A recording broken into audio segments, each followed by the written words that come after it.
Bom dia, irmãos. Eu peço desculpas pela hora, mas eu estou tendo dificuldade na hora de conectar o aparelho, eu imagino. Na hora que eu inicio a transmissão ao vivo, dá um problema e ele desconecta. Então, acaba tendo esse atraso. Nós vamos hoje fazer a nossa meditação, nossa devocional. E o texto que eu escolhi hoje para nós pensarmos um pouquinho é um dos salmos que eu gosto muito da palavra do Senhor, embora a sua, a sua mensagem seja um tanto diferente dos outros. É o Salmo de número 88. Eu peço que os irmãos abram, por favor, suas Bíblias no Salmo de número 88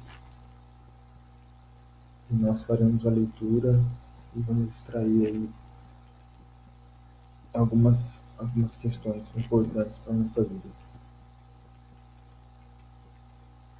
Salmo de número 88.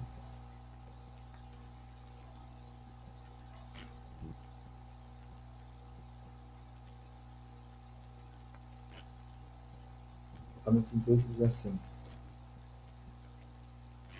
a parte do verso 1, né? Cântico, salmo dos filhos de Corá, ao mestre de canto, para ser cantado com cítara, salmo didático de Emã, israelita. Ó Senhor Deus da minha salvação, dia e noite clamo diante de ti. Chegue a tua presença a minha oração. Inclina os ouvidos ao meu clamor, pois a minha alma se farta de males e a minha vida jaz-se à beira da morte.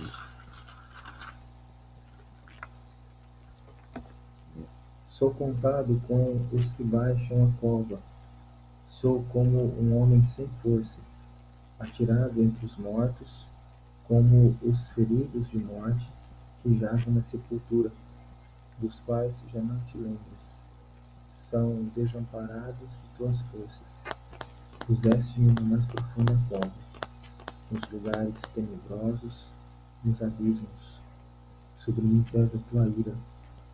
Tu me abates com todas as tuas ondas. Apartaste de mim os meus conhecidos, e me fizeram objeto de abominação para com eles.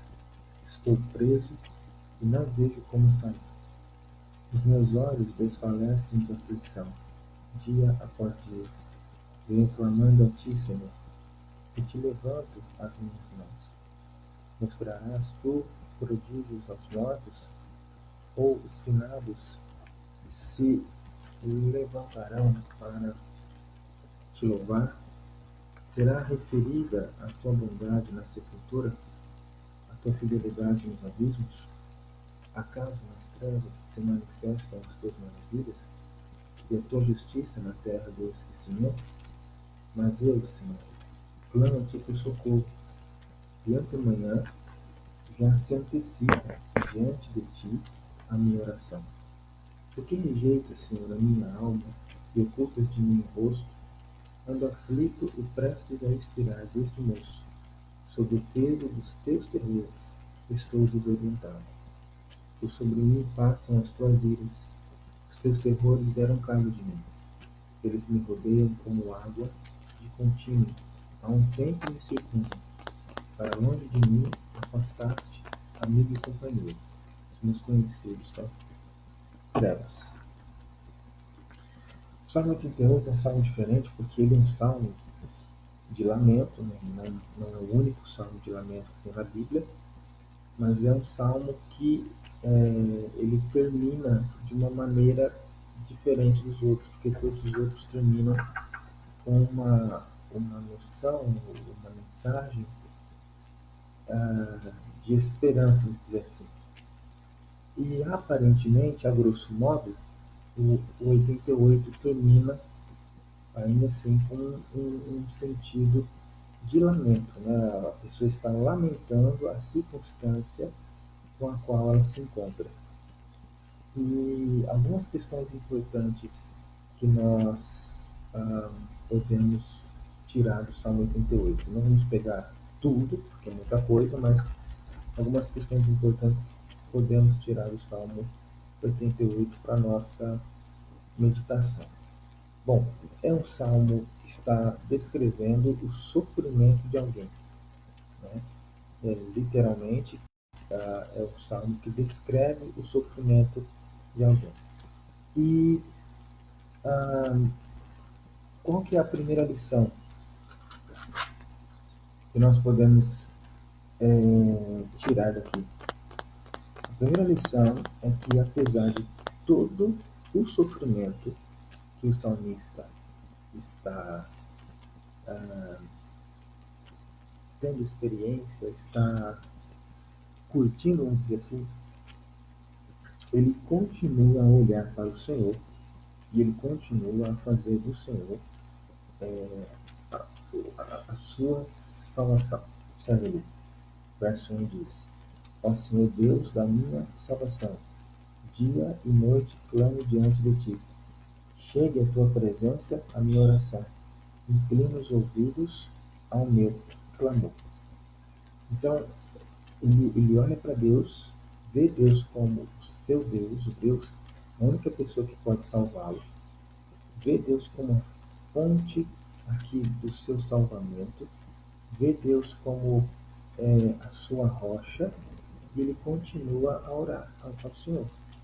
Por isso que ele diz: ó Deus da minha rocha, Deus da minha salvação, dia e noite clamo diante de ti.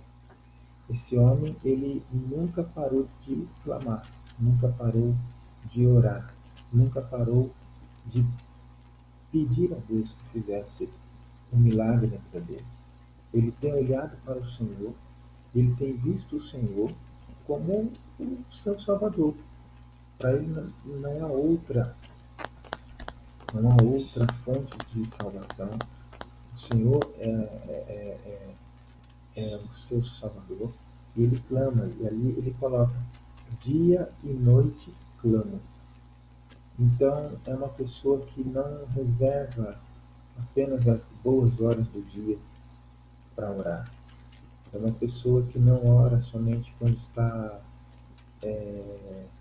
em sossego ou quando está descansado. Porque ele tem clamado dia e noite. Então, ele não se queixa de orar a determinadas horas. O mais importante para ele é a oração do que a hora que ele for orar. Então, ele tem colocado isso sempre, essa busca pela presença de Deus na vida dele. No verso 2 ele coloca: chegue à tua presença a minha oração, inclina os ouvidos ao meu clamor. É uma expressão judaica, né? De, de, de, um, de esperança, no sentido de que Deus dê atenção. A ideia é essa, que Deus dê atenção à oração do salmista. Uma outra questão que é muito interessante, que esse salmo nos ensina, é o nível de sofrimento que o salmista tinha na ótica dele, na compreensão dele. Qual era o nível de sofrimento que o salmista tinha? Não era uma coisa, na visão dele, não era uma coisa superficial, não era uma coisa leve, era pesada.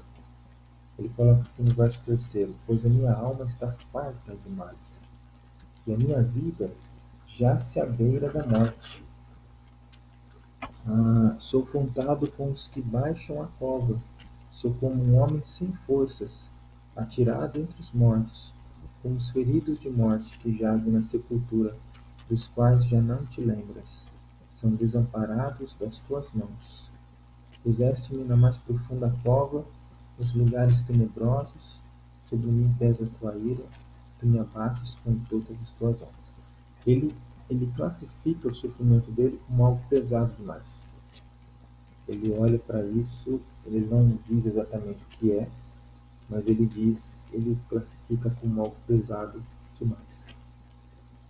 E mesmo sendo uma questão extremamente pesada, ele coloca no Senhor a sua esperança. Ele continua a orar, ele continua a buscar a presença de Deus, ele continua a fazer de Deus o seu escudo, a fazer de Deus a sua salvação. E alguém pode perguntar, mas não é isso que nós devemos fazer? Sim, realmente é isso que nós devemos fazer. Mas o problema é que às vezes, irmãos, a, a intensidade dos sofrimentos, muitas vezes, na vida de alguns, não fazem com que a pessoa continue a clamar, faz com que a pessoa desista.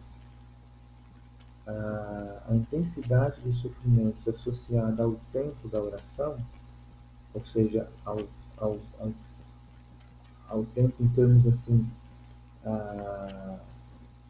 ao tempo que ela vem buscando uma resposta, ao tempo que ela vem clamando por socorro, faz com que a pessoa muitas vezes desista e não continue a clamar. No entanto, o salmista aqui, ele está numa circunstância muito difícil e ele continua a clamar todo dia, ele continua a clamar toda hora. Uma outra questão que eu acho muito importante, e é a última que eu vou colocar nessa manhã como nossa meditação, é que o salmista atribui a Deus o sofrimento dele. E é muito interessante. Repare, a partir do versículo 4, 6, desculpa. A partir do versículo 6, o salmista diz: Puseste-me na mais profunda cova, nos lugares tenebrosos, nos abismos.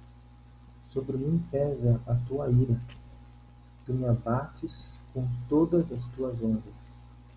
Apartaste de mim os meus conhecidos, e me fizeste objeto de abominação para com eles.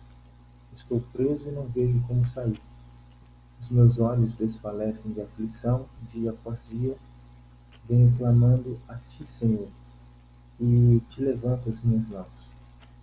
Mostrarás tu prodígios aos mortos, ou os finados se levantarão para te louvar?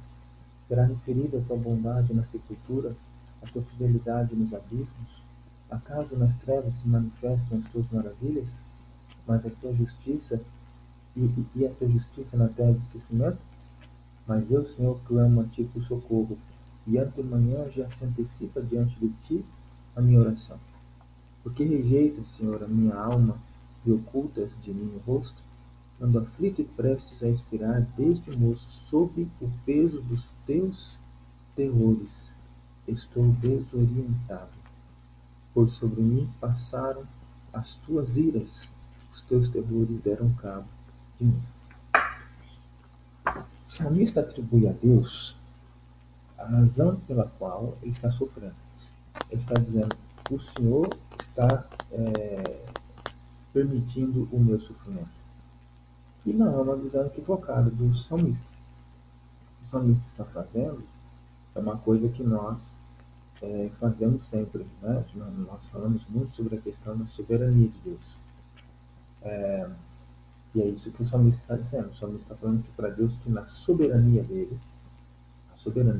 dele, Deus está permitindo que o salmista sofra. Ele não está dizendo que Deus é o agente do mal, mas ele está dizendo, sim, que todo o sofrimento que ele tem curtido desde moço, porque ele coloca no versículo 15 assim: ando aflito e prestes a expirar desde moço, sob o peso dos teus terrores. Ele está dizendo que tudo isso tem passado pela mão de Deus e Deus tem permitido. Então, aqui resta uma outra questão para nós entendermos. A Bíblia nos ensina que todas as coisas cooperam para o bem daqueles que amam a Deus e são chamados de acordo com o seu propósito. Deus, de fato, é soberano. Não acontece nada com a gente sem que passe pela vontade dele, pela aprovação dele. E tudo que Deus permite que aconteça tem um propósito. O propósito maior é dar a Deus toda a honra e toda a glória. Mas há propósitos secundários também. Os propósitos secundários tem a ver com a nossa maturidade, tem a ver com o nosso ensino, não necessariamente com correção, como se nós tivéssemos feito algo errado e Deus toda hora vai deixar que o mal aconteça nas nossas vidas para nos corrigir daquele erro. Às vezes a pessoa não fez nada errado, mas às vezes a pessoa precisa de maturidade, entende? Dentro da nossa dinâmica de moral, às vezes a pessoa é alguém que de fato segue ao Senhor certinho, ama o Senhor certinho, ah, conhece a palavra de Deus certinho, mas é uma pessoa que precisa de maturidade, precisa de crescimento. E maturidade e crescimento exige movimento, exige postura, exige atitude, exige novidade em termos de leitura de vida, leitura de situações para manifestação de reações. E tudo isso é de uma forma mais dinâmica e intensa, realizada no meio das provações. Então Deus permite, irmãos, na sua soberania, provações sobre o seu povo, para que o seu povo compreenda que nós precisamos crescer, nós precisamos mudar. Então, nós temos passado aqui hoje, essa situação que nós temos vivido, e todas as outras que podem ainda acontecer em um grau de sofrimento ainda maior. Não estou dizendo somente sobre esse vírus que nos assola, mas sobre todo tipo de sofrimento. Passa pela soberania de Deus. E isso não tem nada a ver com o sujeito, se o sujeito é bonzinho, se ele obedece à lei de Deus, se ele merece, se ele não merece. A Bíblia nos ensina que não existe de nossa parte questão de mérito, porque nós somos imperfeitos, porque nós somos pecadores, porque nós não obedecemos a palavra de Deus como devíamos de fato. Né? O Salmo 119 diz que Deus nos deu a sua palavra para que fosse obedecida à risca, e nós não obedecemos à risca. Então não tem mérito, criatura não tem mérito. Mas existe sim um esforço em poder estar aos pés do Senhor. E essas questões acontecem se Deus resolver, na sua soberania, permitir que passemos por males, acontece independente disso, independente desse esforço de vivermos de maneira correta na presença de Deus. Mas o salmista, ele argumenta com Deus. E isso é muito interessante. Nós não sabemos argumentar, nós sabemos pedir. Senhor, faça isso na minha vida. Senhor, faça aquilo na minha vida. Mas o salmista argumenta. É muito interessante quando ele começa a argumentar. Ele diz aqui no versículo 9: os meus olhos desfalecem de aflição dia após dia, venho clamando a ti, e te levanto as minhas mãos. Mostrarás tu prodígios aos mortos? Ou os finados se levantarão para te louvar? Será referida a tua bondade na sepultura, a tua fidelidade nos abismos? Acaso nas trevas se manifestam as tuas maravilhas, e a tua justiça na terra do esquecimento? Mas eu, Senhor, clamo a ti por socorro, e antemanhã já se antecipa diante de ti a minha oração. Ele está dizendo que Deus é soberano, Deus está deixando ele passar por aquilo. Ele está dizendo que ele está clamando desde moço e Deus não está mudando o caso. Ele está dizendo que por causa da intensidade do sofrimento, ele já está perdendo as forças, isso na ótica dele, e por conta disso ele argumenta, olha, o que é que o senhor ganha fazendo isso comigo? Né? Por acaso a sua bondade será referida na terra do esquecimento? A terra do esquecimento era a maneira pela qual era uma das figuras de linguagens atribuídas à morte naquela época. Né? Então, a pessoa que morria ia para a terra do esquecimento, lugar que não se entendia que não poderia haver nenhuma manifestação de louvor ali. Essa dinâmica ainda de céu Não havia naquela época, né? Hoje nós cremos que quando o crente morre, ele vai na presença do Senhor. Naquela época não se tinha esse entendimento ainda. Então, ah, ele está dizendo aqui que louvor Deus receberia da boca dele se ele morresse. Então, está argumentando com Deus. E uma das questões que nós precisamos fazer é parar de reivindicar e argumentar em favor da glória de Deus. É isso que o salmista está fazendo aqui. O salmista, como se ele estivesse perguntando: como é que eu vou dar glórias ao Senhor? Como é que eu vou referir a tua bondade se eu morrer? Então, nós precisamos aprender com o salmista. Precisamos aprender que Deus é a nossa fonte de refúgio, Ele é a nossa salvação, independente da intensidade do sofrimento. Nós precisamos clamar ao Senhor incansavelmente. Nós precisamos entender também que tudo isso passa pela soberania de Deus. Ah, tudo que temos vivido, tudo que vamos viver, tudo que temos sofrido, e até mesmo se for uma questão mais íntima, passa pela soberania de Deus. E se Deus permitiu, é porque Deus tem um propósito de maturidade, propósito de crescimento, propósito de redenção também na presença do Senhor. Nós, à semelhança do salmista, não devemos nutrir ira contra o Senhor, sentimentos de animosidade contra o Senhor, mas devemos ter aqui um sentimento de amor ao Senhor, sabe? E argumentar com o Senhor. Senhor, nós precisamos que o Senhor nos salve para que possamos, através disso, glorificar o teu nome, contar os teus feitos, narrar as tuas misericórdias, narrar a dinâmica do poder do Senhor nas nossas vidas. Que esse salmo sirva, irmãos, de uma profunda meditação ao nosso coração, que nós possamos compreender que todo sofrimento passa pela soberania do Senhor, mas tem um propósito de fortalecer e edificar o servo do Senhor. Que Deus abençoe aos irmãos, que Deus esteja guardando a vida dos irmãos. Nós vamos orar agora e vamos continuar pedindo até o presente momento,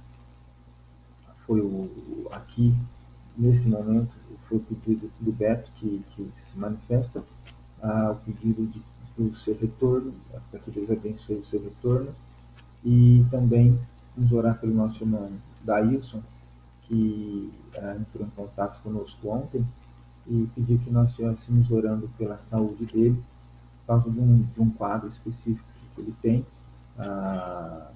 A usina acabou colocando ele como grupo de risco e está estudando o caso dele. Então nós vamos orar por esses dois irmãos, pedindo que Deus os guarde e os abençoe. Vamos orar. Pai, em nome de Jesus, eu agradeço a Ti, ó Deus, por nos dar a ciência de que o Senhor é soberano sobre nossas vidas. E que, às vezes, o Senhor permite coisas ruins nas nossas vidas para que nós possamos, de fato, observar coisas que não observamos, termos atitudes que normalmente não temos e crescermos com relação a isso. Ajuda-nos, ó Deus, a perseverarmos na busca pelo Senhor e na busca, na dependência do Senhor, sabendo que o Senhor é quem pode, apesar de ter permitido, é quem pode revogar todos os casos e nos dar a vitória dentro daquilo que nós estamos pedindo a Ti em termos dos males que sofremos. Peço também que nunca permita que o povo do Senhor se desanime e entregue os pontos, mas que persevere, porque é isso que a Tua palavra quer de nós, perseverança, e continue a buscar e fazer do Senhor o seu refúgio. Ó Deus, eu oro a Ti pelo Beto, e eu oro a Ti, ó Deus, pelo Dailson, cada um na sua circunstância particular. Peço a Ti, ó Deus, que abençoe a viagem de retorno do Beto, da Celei, do Caio, da Fran, da Nicole. Peço que o Senhor os guarde em todo esse processo até chegar em casa. Peço que o Senhor os guarde também em casa.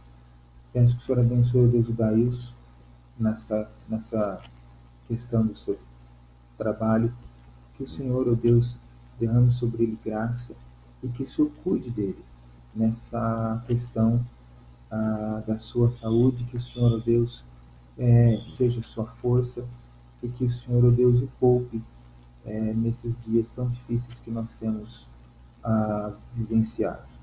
Obrigado por tudo que tens feito, louvado seja o teu nome, em nome de Jesus nós oramos. Amém. Irmãos, um bom dia, que Deus os abençoe e muito obrigado por estarem conosco agora de manhã. Bom dia.